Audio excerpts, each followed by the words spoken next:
এই ডিজাইনটা করার জন্য পোস্ত নিলাম 17, দৈর্ঘ্য নেব 17। আমি এখন এটাকে 4 ভাঁজে স্কোয়ার শেপে করে নিব। এই যে 4 ভাঁজ হয়ে গেছে। এবার হচ্ছে মিডলে ধরে আমি আরেকটা ভাঁজ দিয়ে নিব। তারপরে হচ্ছে এবার মিডলে ধরে আমি এখন যদি রাউন্ড শেপে কাটি তাহলে নিচের যে ঘের সেটা মানে পুরো সাইডে একই সমান ঘের হবে। আর এটা হচ্ছে গলা, আমি 2 ইঞ্চি পরিমাণে কেটেছি, আপনারা আপনাদের পরিমাণ মতো কাটবেন। এখন এটাকে আরেকটা ভাঁজ করে তারপরে আমি এটাকে রাউন্ড শেপে কাটছি, কারণ আমি নিচে কাটওয়ার্কের ডিজাইন চাচ্ছি, সেজন্য আমি আরেকটা ভাঁজ করে তারপরে এভাবে রাউন্ড শেপে কেটে নিলাম। এই যে আমাদের একটা পার্ট রেডি হয়ে গেল। এবার হচ্ছে আরেকটা পার্ট, এটা হচ্ছে 20 ইঞ্চি করে নিচ্ছি। আগেরটা কিন্তু আমি 17 করে নিয়েছিলাম, এটা আরেকটু বড় করে কাটতেছি। এটা আগেরটার মতো করে ভাঁজ করে নিব, তারপর হচ্ছে আরেকটা ভাঁজ দেব। এবার হচ্ছে গলাটা হচ্ছে আগের কেটে ফেলা অংশটা এখানে বসিয়ে তারপরে কাট করব, যেন দুইটা গলাই সেম হয়, ছোট বড় যেন না হয়। সেজন্য দুইটা গলা এক সমান মানে এক সাইজে করার জন্য আমি একটার উপর আরেকটা বসিয়ে তারপরে কাট করলাম। তারপরে হচ্ছে আরেকটা ভাঁজ করে নিলাম যেন আগেরটার মতো করে কাটওয়ার্কে ডিজাইন হয়। সেজন্য এই যে দেখুন, এটাও আমি রাউন্ড শেপে এখন কেটে নিব। কেটে ফেললে আগেরটার মতো আমার কাটওয়ার্কের ডিজাইন হয়ে আরেকটা পার্ট রেডি হয়ে যাবে। এই যে কমপ্লিট। এখন হচ্ছে আসল কাজ, এখন কিভাবে সেটিং করব সেটা আপনাদেরকে দেখাচ্ছি। এখানে কিন্তু একটা ট্রিক্স আছে, এভাবে যদি আপনারা এই টেকনিকে যদি সেলাই করেন তাহলে কিন্তু আপনাদের গলাটা খুব ইজিভাবে আপনারা সেলাই করার পরে কিন্তু একটা সেলাইতে পুরো গলা লক হয়ে যাবে, অনেক সুন্দরভাবে ফিনিশিংও অনেক সুন্দর আসে, আর অনেক ইজিও, সেলাইটা অনেক ইজি। আমি আপনাদেরকে দেখাচ্ছি। এই যে বড় পাটটা দেওয়ার পরে ফিতাটা দিলাম, তারপরে হচ্ছে ছোট পাটটা দিলাম, এখন আলফিন দিয়ে লাগিয়ে নিলাম। এবার হচ্ছে সেলাই, এই সেলাইটার পরে দেখবেন কি সুন্দর আমাদের গলাটা লক হয়ে গেছে।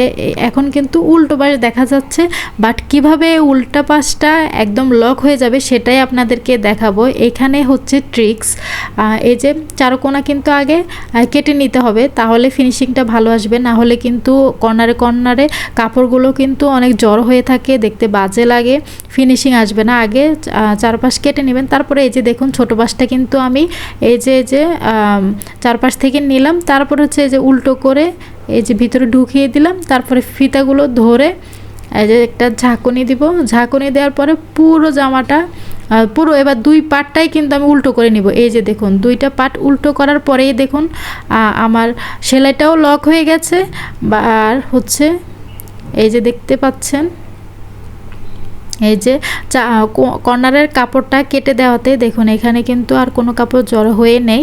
আর হচ্ছে আমার মানে উল্টো পাশে করে ফেলাতে, এবার আপনারা চাইলে, আমি এখানে লেস লাগিয়েছি গলাতে, আপনারা চাইলে নাও লাগাতে পারেন, বাট আমি লাগিয়েছি কারণ নিচে কাটওয়ার্কের ডিজাইনে যেহেতু আমি লেস লাগাবো সেজন্য গলাতেও দিলাম। আপনারা চাইলে নাও লাগাতে পারেন। এভাবে উল্টানোর পরে কিন্তু আমাদের গলাটা অটোমেটিকই লক হয়ে গেছে, একদম ফিনিশিং মানে সব কিছু এত ভালো হয়েছে বোঝাই যায় না যেখানে কোনো সেলাই ছিল বা কাপড় ছিল।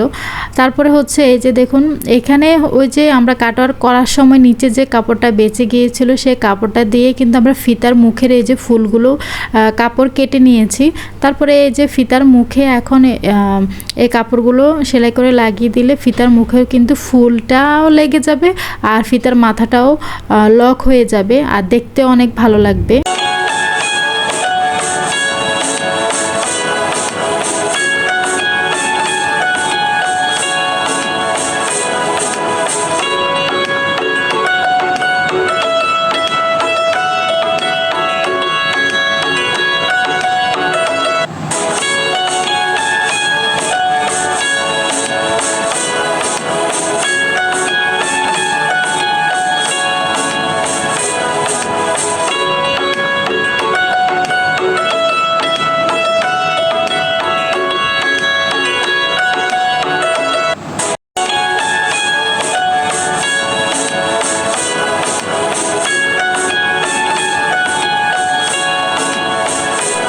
এবার হচ্ছে আরেকটা ডিজাইন। এই ডিজাইনটা করার জন্য হচ্ছে আমরা 3টা পার্ট ইউজ করেছি।